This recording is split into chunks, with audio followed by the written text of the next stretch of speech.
I'm Pamela. The memory that will forever be seared into my mind is the Christmas day when I looked my sister-in-law, Olivia, straight in the eye and said, "You stole my home while pretending to take care of me," just before the FBI agents cuffed her in front of the Christmas table she once helped set up. But that's not where this whole nightmare began. It all started on a sweltering July morning in Seattle. I was sitting on my porch, the sunlight filtering through the leaves, when I opened a letter from Emerald City Home Equity. The balance on the letter read $195,243. My hands, which had been shaking from the lingering pain of a knee surgery, now trembled with unbridled anger. I thought about how I'd built this home in Seattle from the ground up with my late husband, Carl. After 25 years of working as a fraud investigator for the city, we finally had enough to buy this two-story house with its creaking wooden floors and hand-painted walls. The morning after receiving the letter, I sat at the kitchen table with a cold cup of coffee, my eyes fixed on the numbers until they became a blur. My husband Mark, a mechanic with a kind heart, was at the sink, whistling an off-tune song like he always did when he thought life was going smoothly. He noticed my silence and asked, "Honey, you okay?" I slid the letter across the table. "Have you ever heard of Emerald City Home Equity?" He frowned, wiping his hands on a towel. "No, why?" I took a deep breath and replied, "They claim I owe them $195,000. Mark let out a nervous laugh. "That's impossible. You paid off this house ages ago." I nodded, my voice cracking a bit. That's precisely the problem. Outside, the city traffic seemed to be going on as usual, completely oblivious to the storm brewing in my life. 3 weeks prior to this, I had been laid up on the couch after knee surgery, groggy from painkillers. Olivia, Mark's sister, had been a constant presence. She'd cook me meals, run errands, and sort through my bills. She'd say things like, "Rest, Pam. You've worked so hard your whole life." I was so grateful for her help that I gave her free access to my life. I let her into every drawer, shared my online banking password, so she could pay the utilities while I recovered. But now, holding that letter, I realized my kindness had been terribly misused. I picked up the phone and called Emerald City Home Equity. A customer service representative answered. "Yes, Mrs. Thompson, we do have your reverse mortgage on file. Approved on July 20th, and the funds were deposited into an account ending in 3478. My heart sank. That was the last 4 digits of Olivia's account. I had written her a check for groceries just once. I requested all the loan-related documents, and they promised to email them to me. When they arrived, I sat with Mark by my side, scrolling through the 6 PDF files one by one. The signature on the last page made my blood boil. It was a near-perfect imitation of mine, but I could tell the loops were slightly off, the pressure uneven. It was clear someone had practiced it so that it would pass a stranger's inspection. I zoomed in on the digital notary stamp. It was dated July 20th at 2:30 p.m. The week I was immobile, Olivia had been the one driving my car, answering my phone, and handling my mail. She had all the access she needed, and I had practically given it to her on a silver platter. Mark still had a hard time believing it. "Olivia wouldn't do this," he said. But I showed him her Facebook posts.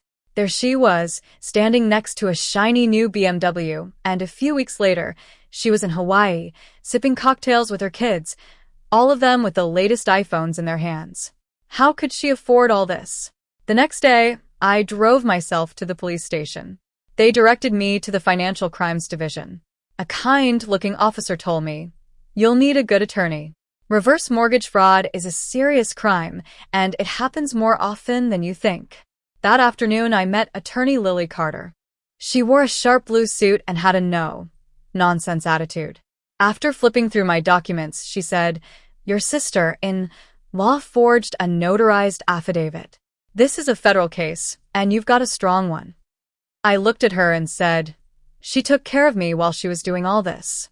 Fed me, paid my bills." Lily looked up and said, "Then make sure she never takes advantage of you again." That night, Mark was quiet at dinner. "She's my sister," he whispered. I knew how hard this was for him, but I replied, "That's exactly why it's unforgivable." I spent the next few nights going through 30 years of financial records under a dim lamp. I needed to understand the full extent of Olivia's betrayal.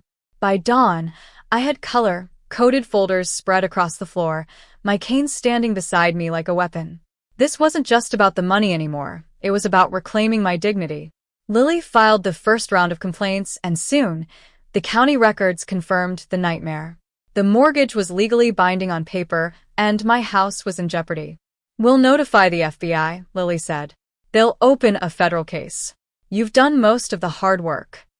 Agent Ryan Lee called me. His voice was calm and professional. "We'll verify the notary, trace the money, and issue a warrant once we've got solid proof." I asked, "How long will that take?" He replied, "You'll have to keep acting like you don't know for a while. If she runs, it'll complicate things." For 3 weeks, I kept up the pretense. Olivia still called and texted me, sharing pictures of her garden and making small talk. I always replied politely, saying I was recovering well. Mark once told me, "You seem so calm." I looked at him and said, "Calmness is the key to winning this battle." Then came Thanksgiving. Olivia arrived in her BMW, wearing an expensive fur coat that smelled strongly of perfume. She hugged me tightly and said, "You look wonderful, Pam. You're really bouncing back." I forced a smile and said, "It's all thanks to you." She laughed, completely unaware of the storm I was brewing inside. After everyone left that night, I opened the file from the FBI, which confirmed that Olivia had received the full $195,000.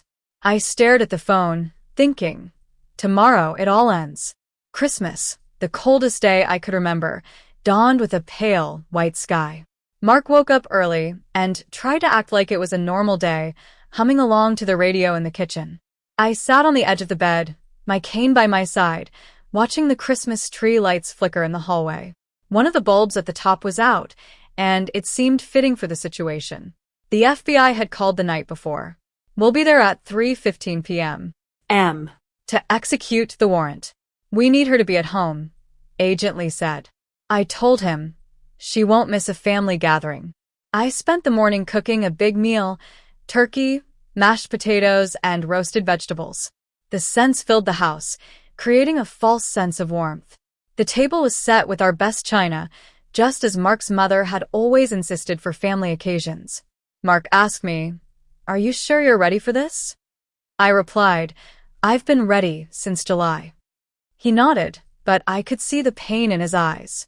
By 2 p.m., the driveway was filled with cars, and the house was alive with laughter as people hung their coats and placed gifts under the tree. Olivia arrived fashionably late, as usual. She stepped out of her car, wearing a red evening dress and high heels that were completely out of place for a family Christmas. She swept into the room, singing "Merry Christmas," and hugged Mark first, then turned to me. "Pam, you look amazing. I'm so glad you're feeling better." I smiled and said, "I couldn't have done it without you." She winked, missing the coldness in my tone. At exactly 3:15 p.m., the doorbell rang. The laughter in the room stopped abruptly. Mark froze, and I calmly set down the carving knife and walked to the door. Agent Lee stood there, flanked by 2 uniformed officers. "Pamela Thompson?" he asked. I nodded. "We're here for Olivia Thompson." Olivia turned, a confused smile on her face. "What's this? A joke?" Agent Lee stepped inside and read from a document. "Olivia Thompson, you're under arrest for mortgage fraud, wire fraud, and identity theft." Olivia's face turned white. "Pam, tell them there's been a mistake." I looked at her, my voice cold. "There's no mistake. You forged my signature and stole $195,000 from my home." She started to panic. "No, I was going to pay you back," I replied. "You bought a BMW, went to Hawaii, and bought your kids new phones. That's not paying me back." Mark's mother clutched her pearls, whispering, "Oh, my goodness." Olivia turned to Mark. "Mark, tell her I'd never do this." Mark's voice broke. "Olivia, I've seen the evidence. It's your account." The officer stepped forward to cuff her. Olivia stumbled back, her hands shaking. Please, you don't understand. I needed the money. I said quietly, you had me and you betrayed my trust. As they let her out of the house, snow began to fall. She turned back one last time, mascara running down her face, and said, "We're family, Pam." I looked at her and replied, "Not anymore." The door closed, and for a long moment, the house was silent. The turkey on the table was untouched, and Mark's mother whispered, "You let her come here?" I nodded. The agents needed her to be calm, and she deserved to face the consequences at home. Mark looked down at his hands and said, You could have told me earlier." Asked him, "And what would you have done? Warn her?" He didn't answer. Dinner that night was quiet. The china on the table looked beautiful, but the food tasted like ash in my mouth. After the guests left, Mark and I sat by the fire. He said, "She's my sister. I can't just stop loving her." I said, "You don't have to stop loving her, but you can't keep protecting her." He nodded slowly, tears in his eyes. I reached out and took his hand. "We did the right thing," I whispered. He squeezed my hand back and said, "I know. I just wish it didn't hurt so much." The trial lasted 8 months. The evidence against Olivia was overwhelming: forged affidavits, wire transfers, and the notary's testimony about the woman with a mole on her cheek, which was Olivia. When the verdict came, I sat in the courtroom, my cane in hand, as Olivia stood to hear her sentence. 7 years in federal prison and full restitution, the judge said. Olivia didn't look at me. Maybe she couldn't. When it was my turn to speak, I stood up. "Your Honor, I've spent my life chasing fraudsters, but none of them hurt me as much as Olivia. She used my kindness against me. While I was weak and vulnerable, she robbed me of my trust. This isn't just about the money. It's about the broken bond of family and friendship." When the gavel struck, I let out a long, held breath. Outside the courthouse, Mark stood beside me. "It's over," he said. I replied, "Not entirely, but it's a step towards peace." A few weeks later, a letter arrived from the prison. It was from Olivia, filled with apologies and requests for forgiveness. I read it once and then wrote back a single line. "You'll complete your sentence in 2032. Only then will forgiveness be a possibility." I sealed the envelope and put it aside. As fall rolled around again, the air in Seattle had that familiar smell of pine and rain. I painted the porch railings myself, every brushstroke a symbol of reclaiming what was mine. Mark and I didn't talk much about the trial anymore.